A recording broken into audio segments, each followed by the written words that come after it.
बेटे द्वारा घर से निकाली दुखियारी मां का दर्द। प्राचीन काल में माता पिता के एक ही आदेश पर संतानें सब कुछ करने को तैयार रहती थी, पर आज जमाना बदल गया है। बुढ़ापे में जब बुजुर्गों को बच्चों के सहारे की सर्वाधिक आवश्यकता होती है, अपनी गृहस्थी बन जाने के बाद अधिकांश संतानें बुजुर्गों से उनकी जमीन जायदाद अपने नाम लिखवाने के बाद माता पिता की ओर से आंखें फेरकर उन्हें अकेला छोड़ देती हैं। ऐसा ही एक मामला हाल ही में मुंबई की 80 वर्षीय बुजुर्ग विधवा अमीना शेख का सामने आया, जिन्हें उनके बेटे ने घर से निकालकर भीख मांगकर पेट भरने और दर दर की ठोकरें खाने के लिए बेसहारा छोड़ दिया है। अमीना के अनुसार मुंबई में कुर्ला इंदिरा नगर के मरियम कंपाउंड में उनकी काफ़ी जमीन जायदाद थी।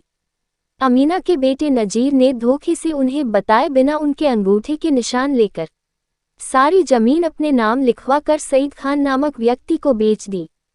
इसके बाद नजीर ने मां को घर से निकाल दिया और दूसरी जगह रहने के लिए चला गया। अब ये बदनसीब वृद्धा कुछ दयावान लोगों की सहायता से अपने जीवन की संध्या बिता रही हैं और इनका कहना है कि अमीना के अनुसार मुंबई में कुर्ला के इंदिरा नगर के मरियम कंपाउंड में उनकी काफ़ी जमीन जायदाद थी। अमीना के बेटे नजीर ने धोखे से उन्हें बताए बिना उनके अंगूठे के निशान लेकर सारी जमीन अपने नाम लिखवाकर सईद खान नामक व्यक्ति को बेच दी। इसके बाद नजीर ने मां को घर से निकाल दिया और दूसरी जगह रहने के लिए चला गया। अब ये बदनसीब वृद्धा कुछ दयावान लोगों की सहायता से अपने जीवन की संध्या बिता रही हैं और इनका कहना है कि मैंने कभी सोचा भी नहीं था कि अपनी जिंदगी की शाम मुझे एक भिखारिन और लावारिस के रूप में गुजारनी पड़ेगी और पेट भरने के लिए दूसरों के आगे हाथ फैलाने पड़ेंगे। ये किसी एक बुजुर्ग की कहानी नहीं है।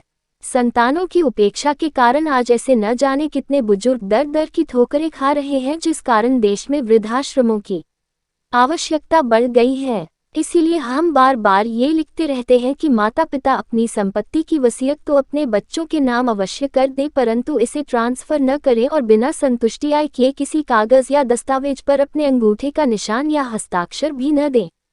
ऐसा करके वे अपने जीवन की संध्या में आने वाली अनेक परेशानियों से बच सकते हैं।